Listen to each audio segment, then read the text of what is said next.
All right, so I brought a bit of my friends because this is just a chat. How are we feeling? Hey, that's the way to do it. Welcome to day 2, everybody.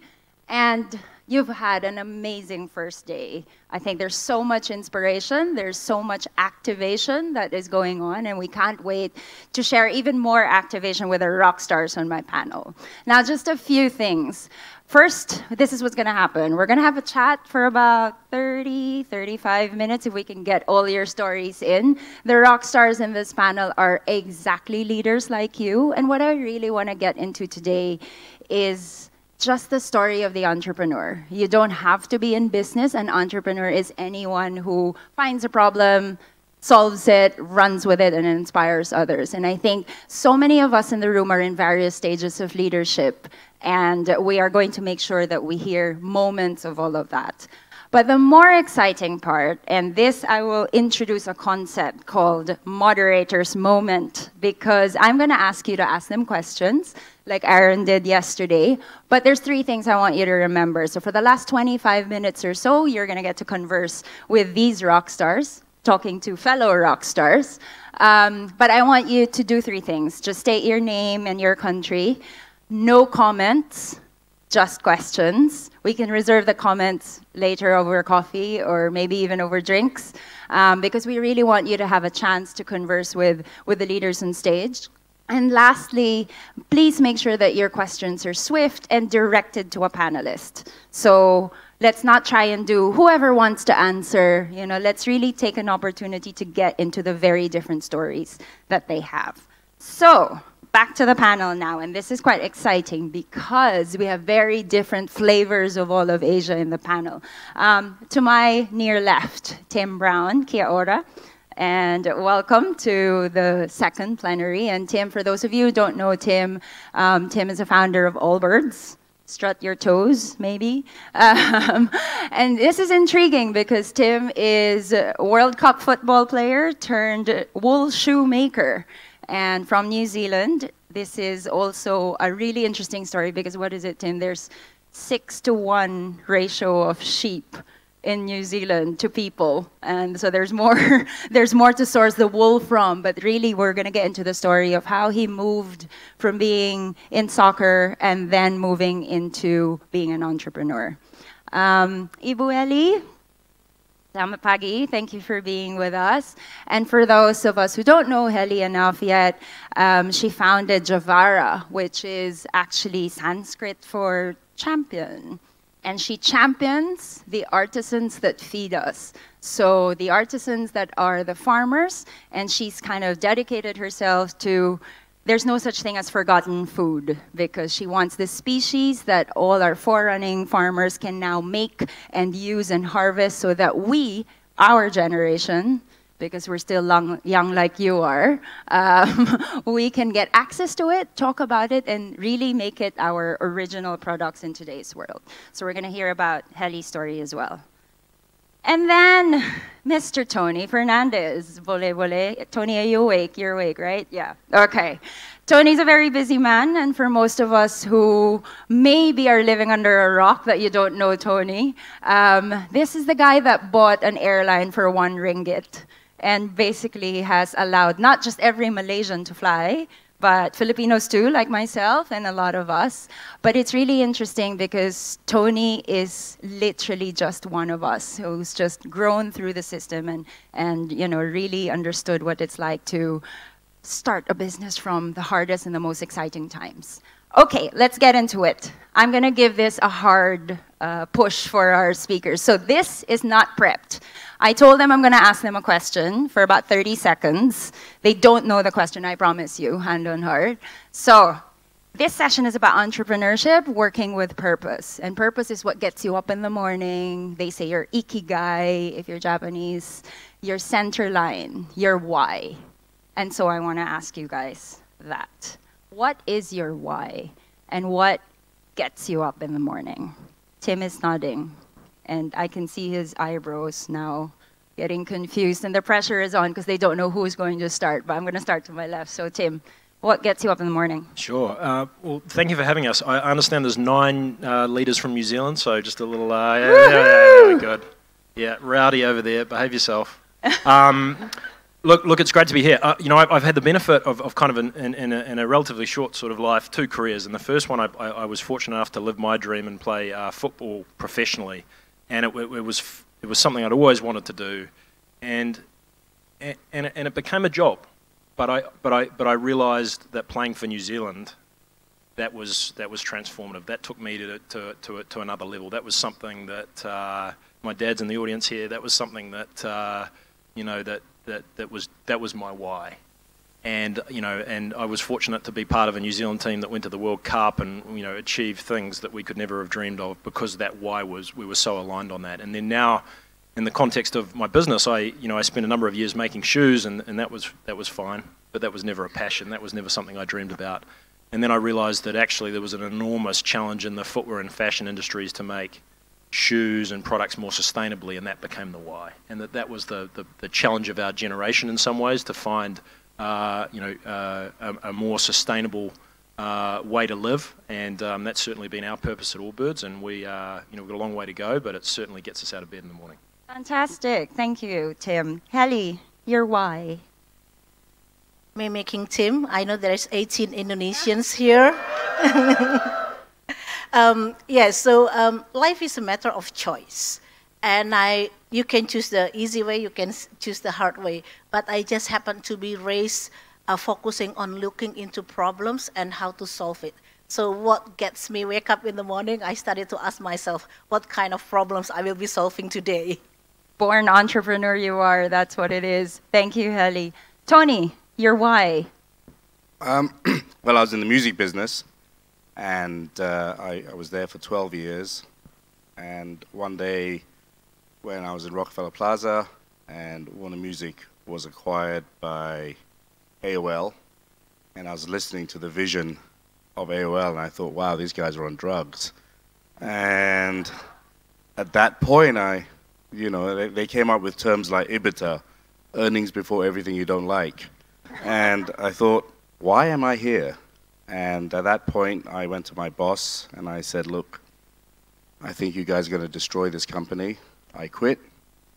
And he was thrilled, because he always wanted to get rid of me, because he thought I was after his job, which I was. And he paid me money, and I left and went to London, sitting in a bar, having a Ribena, and thinking, well, it wasn't a Ribena, but never mind. We knew that. And thinking, what am I going to do for the rest of my life? And then I kept thinking to myself, there must be a better way to run a company and look after people, etc. And lo and behold, on television was an airline called EasyJet and a guy called Stelios. And I thought, wow, sounds a great idea. So I took a bus to Luton Airport, and I saw people flying to Barcelona for £6, to Paris for £8, and I thought, I'm going to do this.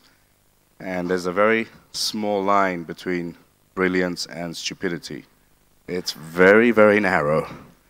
But I thought, hey, if I don't try, I don't know. And so my why then became 2 things, really. Number one, building an airline that people in the company could live their dreams, and we have hundreds of those stories around, some sitting around here. And second was there was one statistic I saw that only 6% of Malaysians had flown, 1% of Indonesians, and 2% of Thais. So I thought, well, that's where I came up with the tagline, now everyone can fly. So that was the why. And since they all shouted out to everyone, hello to all Malaysians. I'm feeling... And to all the leaders, welcome to our country. Hope you have a great time in Malaysia. And from... All right. And from now on, only fly AirAsia. Everything comes with a hitch, you guys. You know it, right? We're going to come back to that can-do moment of Tony, but now we're really going to get into the stories. And every entrepreneur, as Tony started to tell you, starts with a little moment of brilliance and not so brilliant sometimes. But let's see. Heli, I want to set the stage for you a little bit. So you grew up at the time when the nationalization of coffee was just shifting, from the Dutch to local, and your father was one of the farmers there, and then your mom was also, I think your mom was the original Obama leader as well, because she really pushed on helping the farmers. At the time, the farmers were eating just rice and salt, and of course you can't plow the fields if there is no nutrition, and so she dedicated her life to that. But I'm curious, little Heli, how did that have an impact to you and what you do now? It was interesting because my parents made me eat the rice and salt and the crickets because that was the diets that these coffee farmers was having throughout the colonization era. And during the transition period, and my father was posted as the first coffee manager there. And my mom was so shocked because my mom was always concerned about nutrition and education, and both are none there. So she started to setting up the school, and then she started to teach the wife of the farmers how to grow food. None of them are willing to do it. And my mom was confused because she's providing the seeds, the fertilizers, everything, until she realized that they never ate any of them. Their diet is only on rice, salt, and the insects.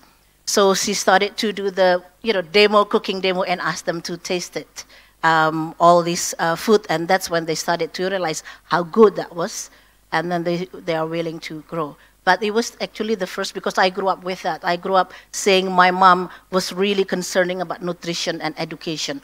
So that's that's sort of like setting up the tone for my life. Yeah, and that's interesting because you went from that to being a lawyer, and we'll pick up on that in a bit. Now, Tim, let me do the same with you and set the stage. So you said playing soccer, particularly for your own home country, really made you feel like it's part of something big. But you don't know this, Tim actually wanted to be a designer, an architect. And so if soccer was the big thing, what is it about design that kind of drives you or makes you whole and active? It's really interesting. I mean, I think that comes back to our why, and I think when you look at the fashion and footwear industry as a whole, they are contributing to about 10% of global emissions, and there is, I think, an industry that's largely been paying lip service to the idea of sustainability, and we're in this very, very important moment around the environment and climate change that necessitates different types of ways of working and companies with big ideas to change our approach to manufacturing. And so at the core of that has been all birds' mission and purpose. And we started with one material. We've subsequently added eucalyptus, soles made from sweet foam, and at the core of what we stand for is material innovation. And I think that's a creative challenge to solve. This is interesting. So using materials to push for design, but really make a change in the world as well. How does that all come together? Yeah, I mean, I think business can be a force for good. You can build a profitable enterprise that also makes a really positive difference, and that's our point of view. We've got a different type of business model. We don't do any wholesale, so it's completely direct. We have our own retail stores and an online presence in 18 countries around the world now, and it's focused on a different set of priorities. And part of that is profit and building a successful business. The other part is about lessening our environmental impact, and we're thinking deeply about that. And we're a B Corp. We're a carbon neutral business. We're thinking deeply about carbon emissions and trying to reduce that in every single product that we make, and that's really in many ways why the business exists. Right. So shoes from wool and then from eucalyptus. Imagine the possibility of design there for sustainability. Now, Tony, back to your story. So not about the Ribena in the bar, but a little bit like Heli's story. So walk us through the childhood days. You were growing up, and mom was a music teacher, but she also was the Tupperware sales lady that I think in Asia we all can relate to that. She loved people. Now, that's kind of what we see with you too. What is it about people that floats your boat? Or flies your plane, I should say. Floats my boat. Yeah, I had an amazing childhood. My mother started as a music teacher, and obviously music is a massive part of my life. And then she went into business and started selling Tupperware. And, you know, she had, you know, she could sell ice to an Eskimo. She was an amazing salesperson. And I would follow her around Malaysia, you know, watching her sell Tupperware and how she got so much out of people because she loved people as well. And she would use music, you know, we'd compose songs together, you know. I got a Tupper feeling up in my head, sell more Tupperware, sell more Tupperware. And, you know, and she'd go around all of Malaysia doing this and motivating people and driving people and creating competitions. And so that was a very large influence on my life. And, you know, at AirAsia, you know, we now have 29,000 people working for us. And we don't have a single union. We haven't had a single day of an industrial action. It's one big kind of happy family.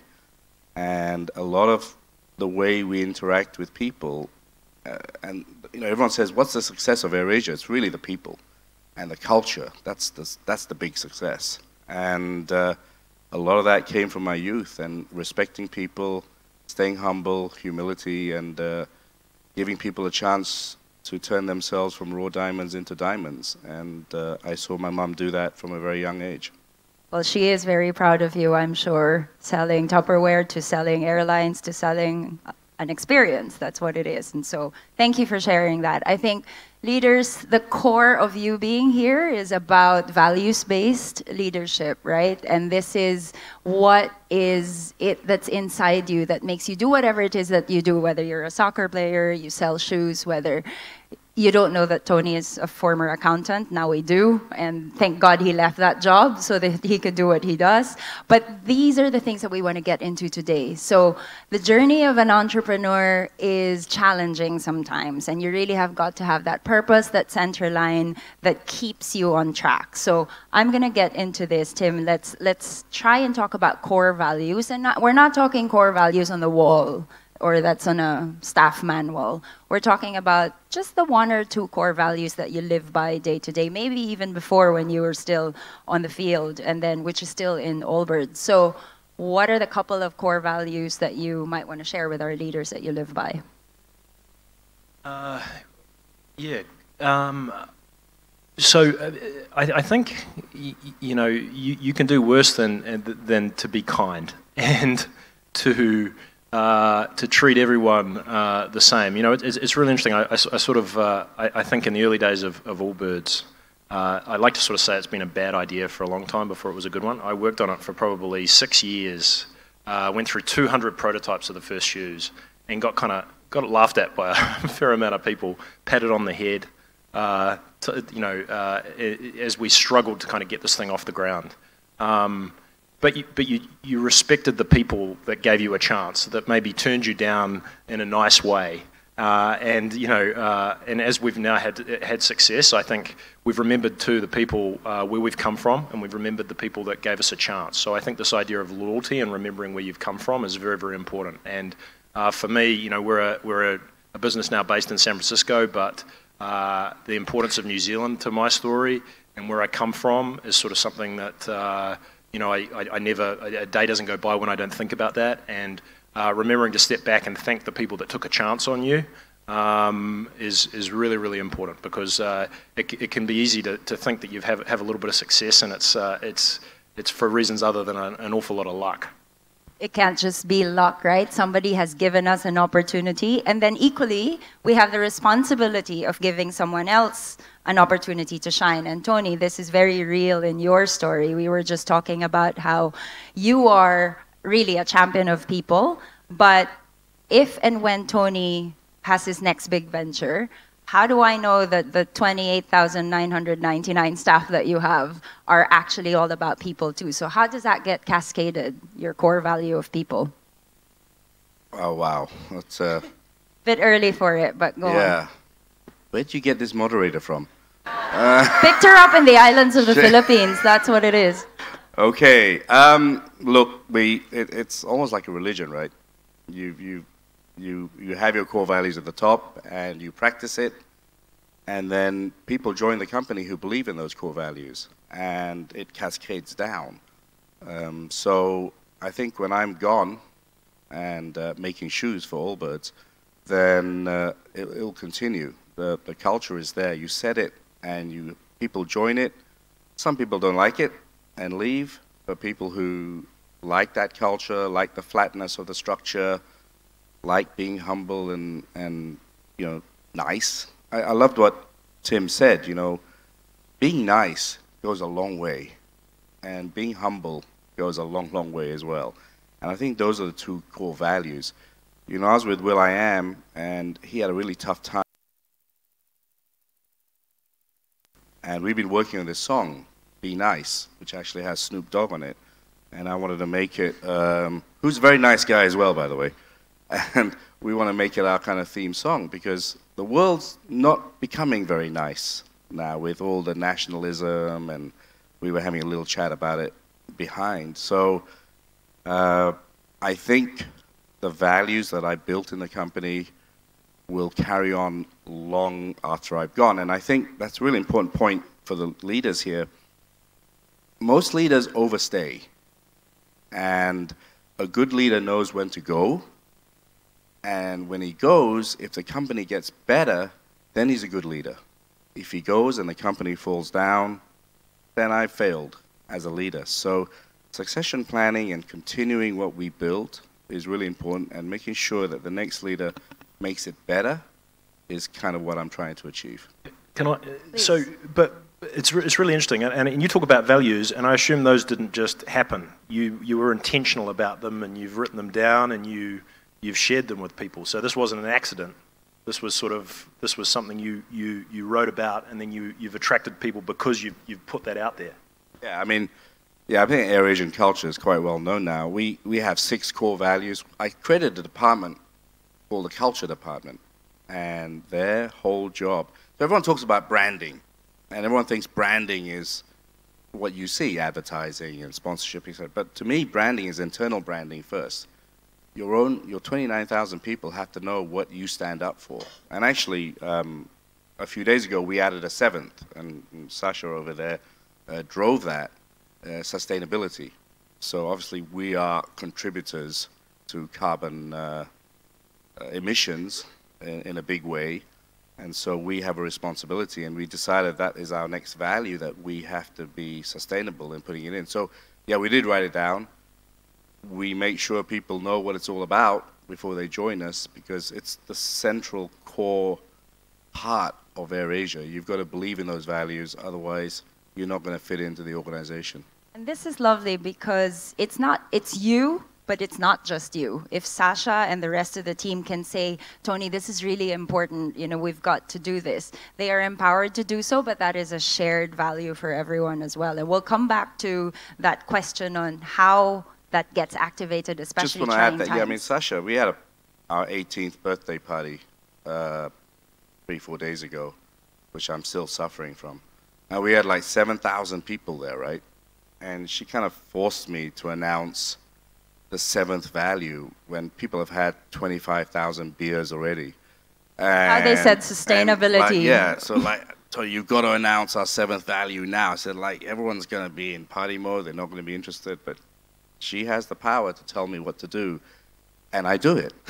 Atta girl, well done, Sasha. All right, moving on to Heli. I think these values resonate with you as well, but what is your personal value that you want to share? Actually, I've been the one who's been very lucky, because my work, I have to go in and out the forest and remote areas. And so instead of, transferring my values to them, I'm actually benefiting, learning from the indigenous community about the indigenous wisdom. And that's when I realized that we've been spending so much time learning from the books, from the classes, from the Google, but I think we're missing out learning from the universe and the nature. And and I was just simply amazed on the intuition that they have, seeing what's edible, not edible. And then it's like, how do you do that? It's just like we read the nature. We learn from the nature. And then how about if it's poisoning? Then the cure will be there around it. So it's just the law of the nature that we've been missing out so much with all this crowded life. So I've been, so that's why since then, I dedicate myself, I call myself more like I used to be an entertainment lawyer and artist manager before. It was like 20 years ago. And I'm still doing it. That's exactly why you're sitting next to each other. And I'm still doing it now, except now the artists are the farmers, the foragers, and the fishers. Bravo. And basically what we do is we're celebrating them. Not that we, I hate the word when people say like, Heli, how many people you empowered? No, they're the one who's empowering me. And what we do is actually we celebrate their strength, their genuity, their knowledge. Because I don't know, any of you have been trying plant-based salt? None? Plant-based salt. So salt that does not come from the ocean. Yes, it's extracted from the plants. And it exists in Papua. There are so many plants that are salty. And you will never know that until you go and learn from them. And I said, like, how did you learn? Oh, we follow the animals because they, intuitionally, they will find minerals from the salt. So this is something that we miss out. We spent so many, I don't know how many R&D we've done, research on the lab, trying to figure out here and there. And for them, they just go out there and just, showing it and discovering it. So back to nature. We heard it yesterday from Arthur when he said the planet is going to be fine when people don't touch it, right? And don't mess with it. But this is it, learning everything back from where it all started. That's beautiful. Terima kasih. But also when times of values are most important are those moments when we are challenged, when it's difficult, when sometimes you are in crisis. And this is always part of the entrepreneur's journey. And so we have to talk about this because this is when the rubber meets the road on leadership. And I think it's not so much about dwelling in the crisis, but how we bounce back. And Tony, I know this is one of those difficult times, crisis always is, but I will take you back a little bit to 8051, when the AirAsia flight from Surabaya to Singapore, we've lost a few lives there, staff and our own passengers. What was it? Because you were told not to go there. You were told by lawyers, by everyone, everybody advised you, no, don't go be in the scene. What was it in you that made you say, no, I've got to be there? Wow. Well, that's the hardest part of my life and continues to be the hardest part. I never gone through any crisis management. I never, never thought about something like that. And when it happened, the whole world collapsed for me.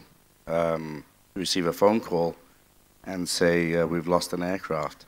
And, you just, in many jobs, you don't have people's lives in your hands, but you suddenly realize you actually do.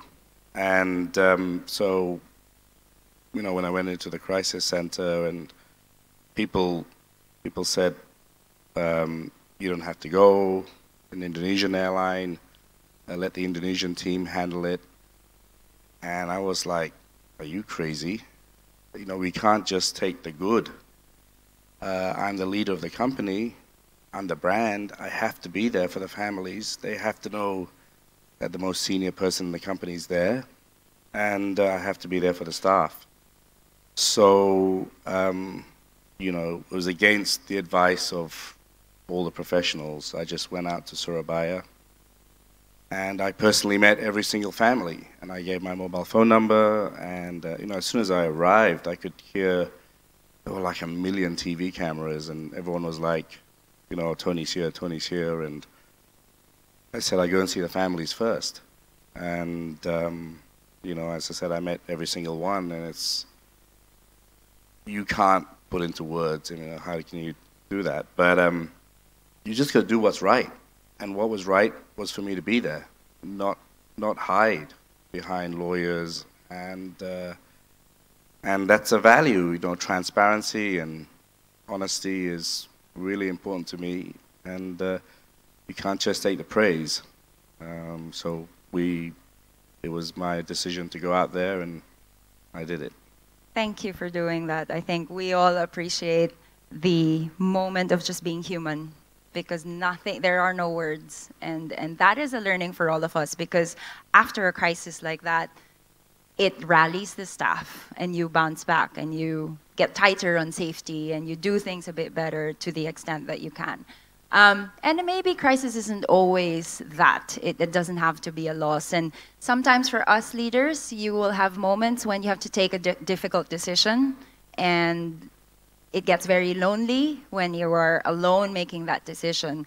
Heli, let's talk about needing to pivot Javara from time to time. So we have a majority of our attendees in NGOs, in social enterprises, and you started Javara as an NGO as well. But you had to pivot at some point. Why was that? Yes, the first 2 years it was as a foundation. NGO completely failed. Completely failed. First, when we try to offer our products to supermarkets, none are willing to take our products because they think like we are project basis, we are donor driven, it will not be a sustainable supply. And then second is I'm trying so hard to hire professionals to do the sales to the supermarket.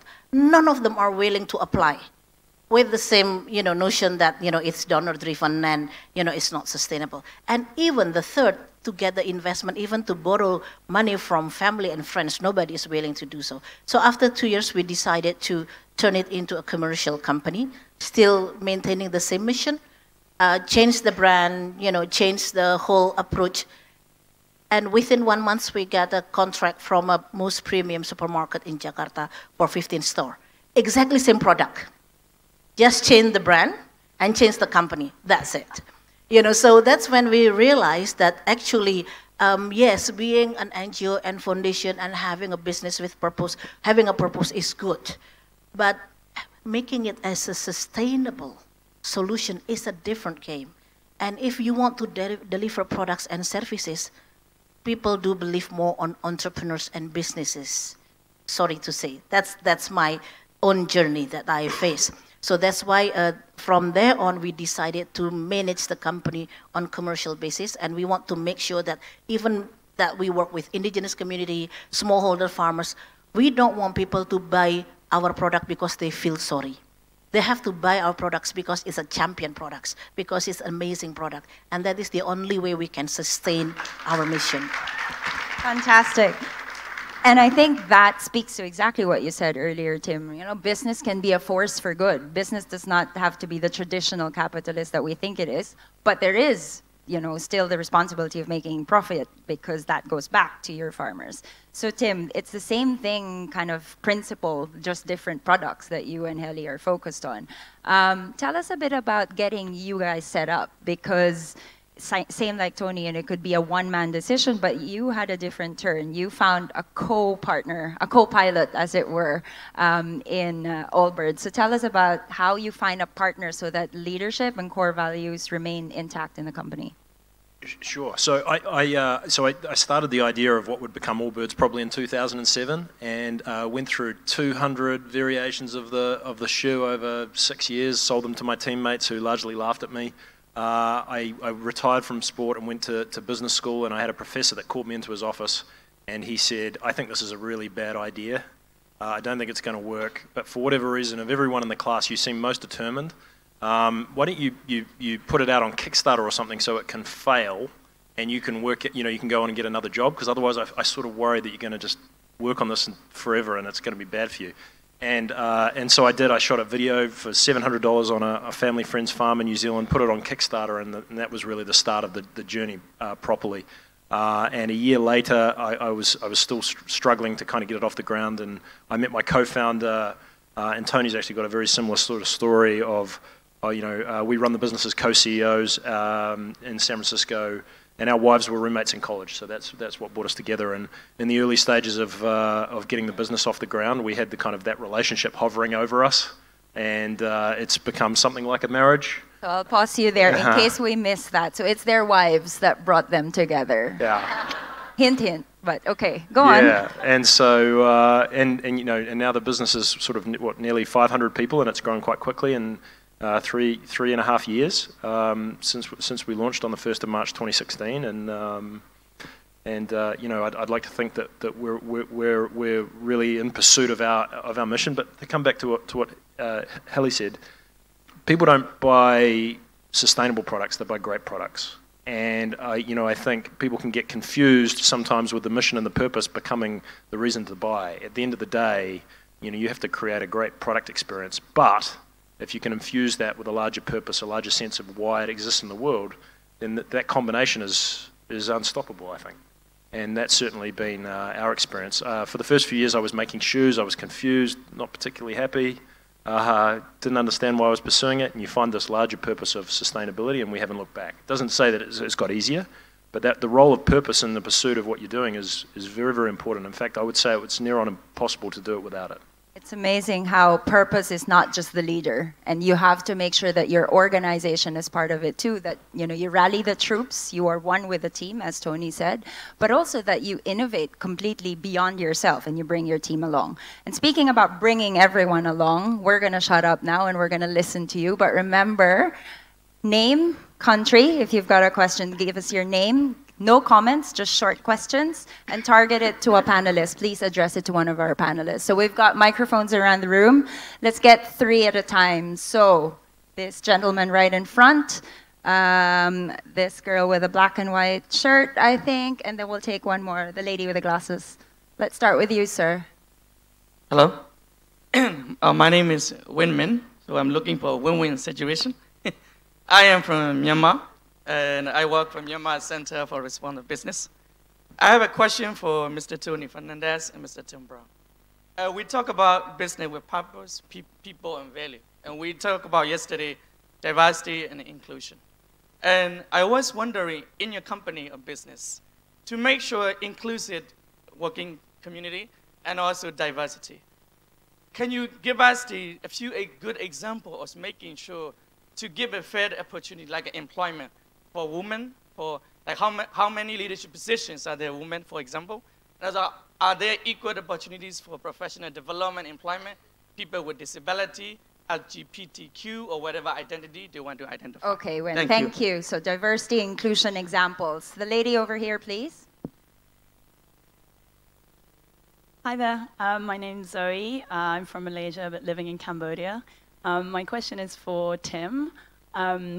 As a fellow entrepreneur who believes that business can be a force for good and a huge Allbirds fan, I was wondering, have you thought long-term about how Allbirds can have impact beyond just the immediate physical product and retail? Because I think as entrepreneurs who care about scaling impact, we're constantly thinking how we can be beyond ourselves. Fantastic. Thank you, Zoe. And the lady over here with the glasses? Thank you. Hello, everyone. My name is Hong from Vietnam. And my question for all of you is, if you have to pick one thing, the most critical thing that decide your sustainable success, what is that? Okay, can you choose one speaker? Maybe Tony. Tony, because Pitt Airline, then I had my first trip, first time in my life to Australia, a wealthy country. Okay, thank you. Right. Okay, let's take those 3 for now, though. So those are all easy? Yeah, go for it. Tony, you go first. You've been set up. Yeah, he's a Kiwi, isn't he? It's really funny, just before we start, the world is such a small place. He knows a really good footballer friend of mine who actually played for my club, Ryan Nelson, who's a top guy. And actually, when I was in New York not so long ago, I was with 50 Cents, and they were telling me... sorry? There's 1 cent. Yeah, it was 50. But he was telling me, we walked past in Chelsea, in Soho. He said, this shoe shop is really awesome, Allbirds. He said, you should buy some. And I went there, and the queue was like back to Auckland. So I thought, nah, even so cool, I'm only queue that long. So you didn't go in, obviously. I know, I didn't. He didn't get it. I know. They told me to dress up smart here, then I saw you. All right, Tony, we need you to answer the lady's question. Sorry. Well, look, that's something that's really dear to my heart, inclusivity. It's what AirAsia's all about. I don't want to sound like Miss World, but let's talk about, we really built this company to make sure everyone could live their dreams, and there are so many examples of that. We have boys who carried bags for us, who are now pilots. There are many people, I was lucky, I had a good education, but there are many people in AirAsia who are much brighter than me. So I opened up all positions. I didn't care whether you went to Oxford, Cambridge, or wherever, but if you had a brain, we were going to make the most out of you. Our first cadet pilots all came, you know, some of them left school when they were 13, 14, but were super bright. And so we've created that culture that anyone can do anything. The smartest pilot we had carried bags for us. He left school at 13. And I was carrying bags together with him in East Malaysia. And I said, you're really smart. You know, why don't you go be a pilot? He said, I don't have money. So we funded him, and he got the highest marks ever in Malaysian Flying Academy. And now he's a captain. So you join to carry bags, and you're a captain. And we have dispatch boys who are pilots. We have telephone operators who are CEOs. And so anything's possible. Regarding women, which is something I love very much, but I'm married now. And you know, when I joined, there were no female pilots in Malaysia, and very few in Southeast Asia. And I went to my chief pilot and said, why are there no female pilots? He came up with the most ridiculous answer that can never be repeated in public. And I said, if a woman can run a country, she can certainly fly a plane.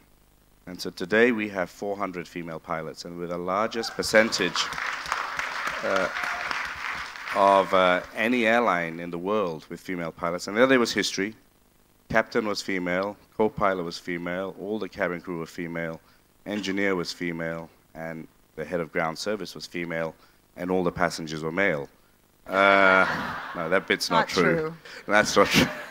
So it was a very proud day for me. So we have diversity. And now you know, everyone talks about youth, and you're all youth, but there's also a problem with age diversity.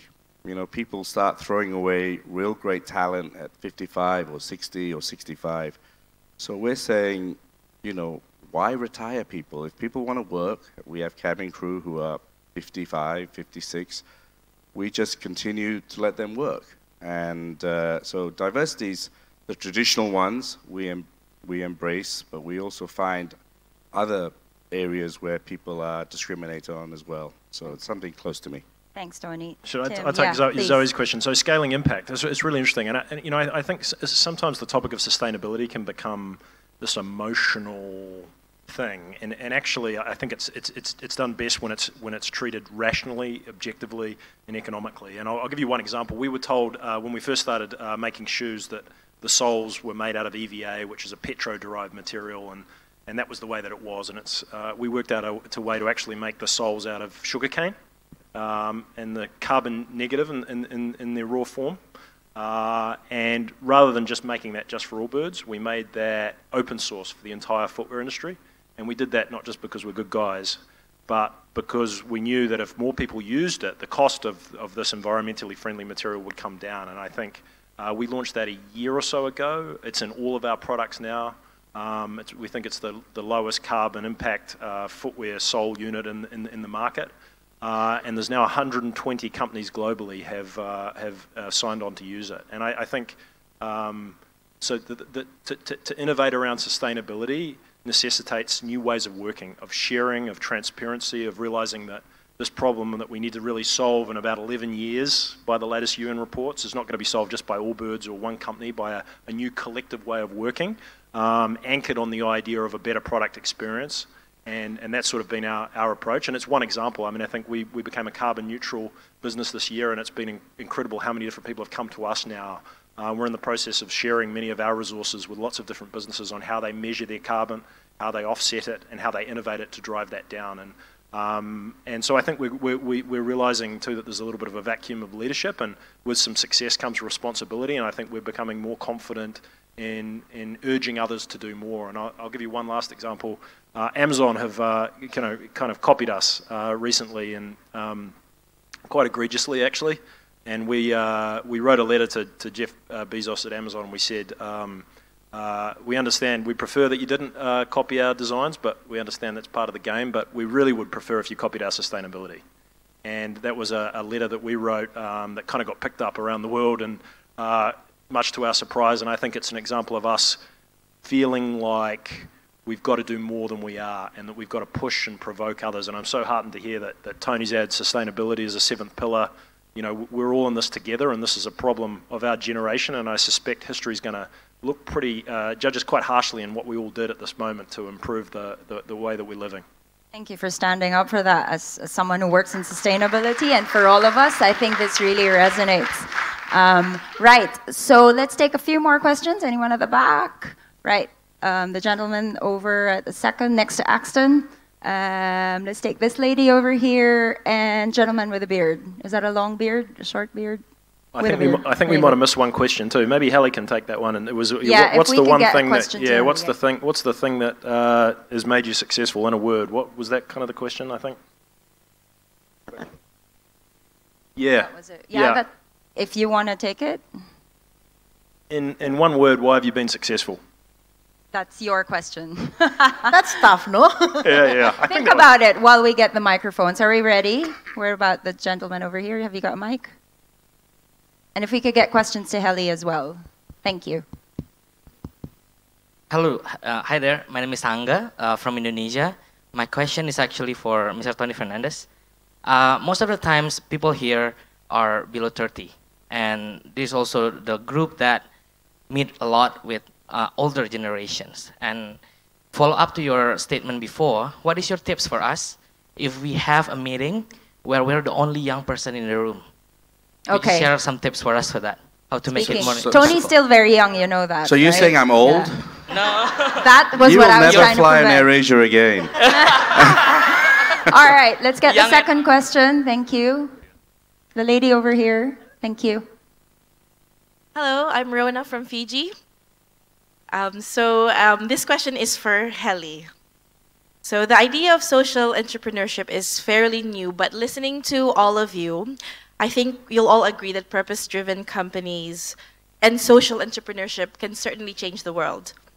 So may I ask you, Heli, what do you think is the key, or what is that tipping point that can make social entrepreneurship as the norm or the only way of doing business instead of just the new trending way of doing business? Vinaka, thank you. Thank you. And the one at the back, please. G'day, Will from Australia with a beard. Hiya. Being an employee is a responsibility, and whether you have 500, 29,000, 85 direct and then a farmer partners, what responsibility do you have to protect and be the custodian of their holistic health if they spend most of their week working for you and empowering you? Was there someone that question was for? Everybody. I'm going to ask Tim to take that on because we talked a bit about wellness. All right, Heli, let's start with you then. When is social entrepreneurship going to be the norm? Relevance. We can be as romantic as possible being a social entrepreneur, but if there is no relevance to the market, it will be tough. I started bringing forgotten food to the market. And when I pitched for that idea to my dad, who is an agribusiness practitioner, and he also teaches that, he said, like, Heli, there's no such market validation for forgotten food. You will fail. You will bankrupt in 2 years. That's what he said. So I went to my mother, and my mother said, like, follow your intuition, do not listen to your father. Just get it on, doing it, but making it relevant. So, yes, you are starting because with this artist of farmers, foragers, and etc., but it needs to be relevant to the consumers. So the consumers, they're not attracted with the word of indigenous or, all those kind of things. As you said, it has to be a champion product and it's an experience. But most of all, if you want to see that social entrepreneurship is the only way, then we have to shape ourselves to be able to go to the blue ocean market. We cannot be on the high pedestal and, being exclusive or being niche unless what we offer in terms of the product and services is affordable for everybody, then we're always going to be a niche initiative. So we need to mimic Tony here. Everybody can fly. So whatever the mission that you have, the purpose that you have, we have to start working ourselves to making it more available. And that's when the normal businesses will start to catch up because they know if the social enterprises are serving the blue ocean market, that stands for the biggest competition for them. Because people want to eat good and feels good as well, in a package. Thank you, Heli. Tony, let's take that question on not so young. How do you talk to them? Wow. I'm not quite sure. I know. You're awake now. It's been an hour. No, Go I on. know. So the question was, how do you deal with old people? Well, no. How do you not disrespect them being the only young person in the room, but to be taken seriously, I think was his question. Well, I think it goes back to what Heli said. You know, you're a product yourself. And whether you're old, young, straight, gay, in between, people, what you say will be the difference. It doesn't matter. I mean, at AirAsia, you know, someone running our fast food business is 30 years old. Benji runs a lot of the company in AirAsia, and he's 26, going on 66. And so it's you that makes the difference. And if you are the right product and you say the right things, no one's going to say, well, that's a young guy and he shouldn't be taken seriously. So I think the world has changed where age is a discriminator. There's so many successful young guys out there and girls who've done such amazing things. So it's down to you to earn that respect. It can't be bought. And if you're at the seat of a table and you're the youngest, it's up to you to earn that place where they'll take you seriously. It's just a number, so just get cracking. Tim, I'd like you to really take a question from the Aussie. Yeah, Will with a beard. And I think, Will, if your question was, should you care about the people that work for you, and to what extent are you responsible for their wellness? And look, if there's something that keeps you up in the middle of the night as an entrepreneur, it's your people and it's your culture. And I suspect that, and Tony will echo this, I'm sure, if you get that right, you go a long way to being successful. And it's very, very hard. And, I think we live in San Francisco, the tech world of free lunches and of massages and of gyms. And I think people can confuse and conflate that with culture. And they can assume that the perks are really what makes a place a good place to be. And Tony also talked about polishing raw diamonds. I think people are attracted to high standards. And it's very, very important to be nice, but sometimes being nice is being tough and pushing people to be the best thing that they can be. And you need to do that within a caring environment where people feel like they can bring their whole selves to work. But you're also trying to build something. And that's not for everyone. Some people will make it and some people will move on. And I think you need to toggle between understanding, defining carefully your culture, but also giving the people that work for you the gift of high standards and then pushing them. When I look back to that professor that told me my business idea was no good, he's a friend and an investor. Isn't it always the way? The ones that push you, that are critical, are the ones that stick with you through your life because they see something in you and imagine that you're the young person in the meeting, who can go on and really do something. And so I think, just don't always conflate kindness and wellness and being good to your employees with nice snacks. Can I just add one quick thing to what Tim says? So for me, that question is so relevant, and there are three aspects that we're trying to do with our staff. And yeah, we have all the nice perks, but the three things are financial health, physical health. So we've built an app for our staff to, if I knew what I know now, I may not look like Jabba the Hutt, and I would have looked after myself better, probably look as good as Tim. And the third one that I want to talk about, which I think is a taboo in Asia, is mental health. And, Benji told me there was one of the leaders here who is particularly focused on that, because mental health is treated as some horrific disease, but it's just another disease. And we all live under pressure, we all have issues, and sometimes we have no one to talk to. So at AirAsia, we have 6 psychologists and psychiatrists that our staff can call at any point, confidentially, to speak to them. My mother was bipolar, so I know it very well, and I think as young leaders, you've really got to embrace that, because the pressures of the world are really intense, and people need help sometimes, and mental health is just another disease as far as I'm concerned. So we focus on financial health, because the pressures of materialism, the pressures of owning things lead a lot of people to debt. Physical health, and I think the one that I'm really focused on is mental health, because there are huge pressures out there, and huge pressures with young people to perform and achieve, etc. So, as you become leaders, please accept that as one of the core values in the company that you work with, that you embrace it and help people through these issues.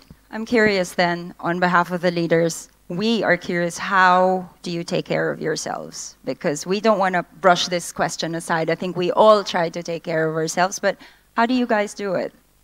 Any top tips, or what does wellness for yourself mean? I think if you're in a leadership role or aspire to be, if you're not taking care of yourself, you can't lead. I think it's that important. And I think Tony's right. The cult of entrepreneurship, particularly in San Francisco, but around the world, I think it's become something that everyone wants to do, and it's incredibly hard. And the only way I was able to get through it was with an incredibly supportive family, and my dad and my girlfriend, now wife, and you lean on that support network, and it's incredibly important. And then as you start to build a business, I think, there's always one more email to send.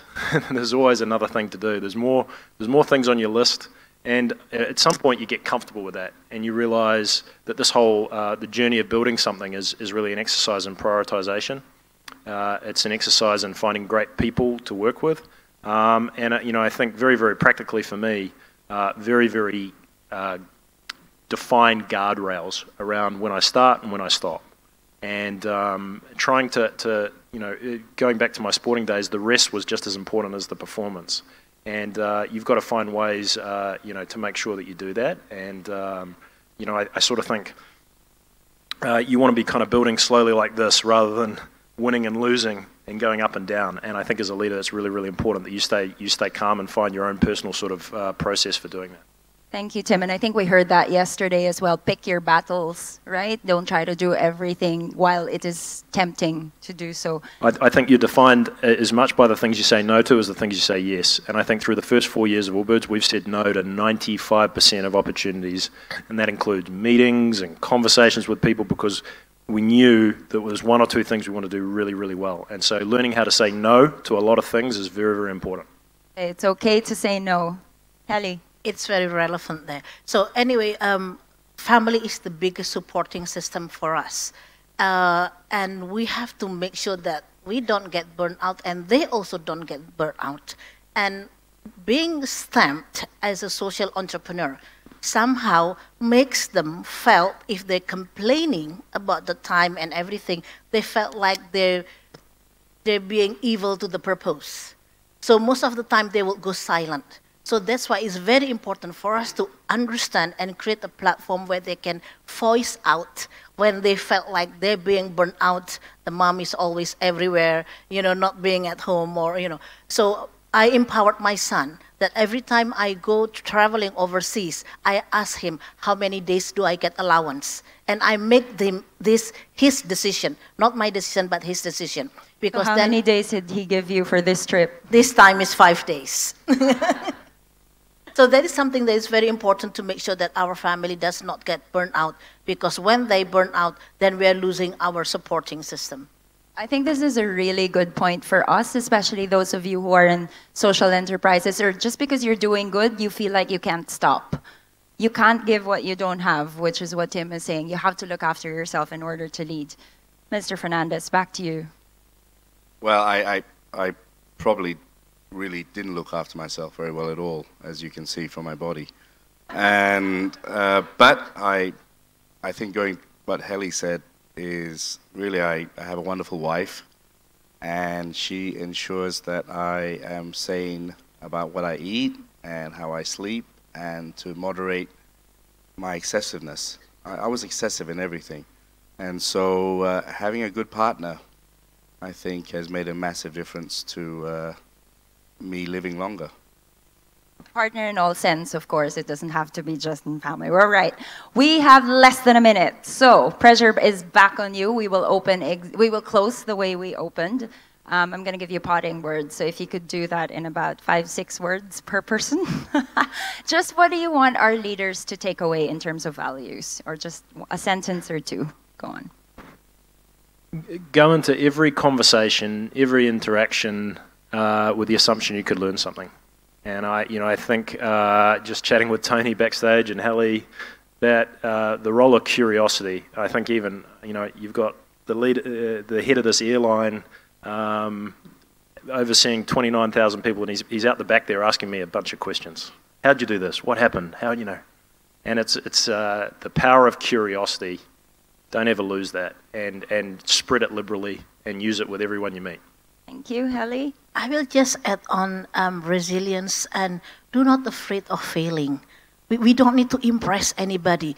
We do it because we believe in it, not to impress anybody. Sometimes we get caught because we are over-publicized, we got too much attention, and then we just caught with, having that. Just be yourself and make sure that, you don't afraid of being failing, because that's just part of the journey. Thank you, Heli. Tony, she final words. said exactly what I was going to say. But I'll change it then. So, 3 seconds. dream. Have dreams. Don't let people put you off from your dreams, because from some dreams comes some reality. If you don't dream and you don't aspire, then you'll just lead a normal life. And one more, if you allow me. It's amazing seeing 200 people from 33 countries. Don't waste this opportunity. Don't all hang together. Don't all the Malaysians hang together, the Thais hang together. I saw all the Kiwis were in one area. They're just shy. They're just shy. They're gonna get it. Get the Malaysians and the Kiwis together. Get to know everybody, because the power of success is the power of knowing people and getting the best out of people. So really use this time to get to know everyone, and don't hang around what you're comfortable with. Be uncomfortable. Thank you very much. Leaders, I hope you learned as much as we did. And thank you very much. And dream, go dream, collaborate, and congratulations for being leaders. Thank you again. Can we just thank our moderator, who I think has done an incredible job.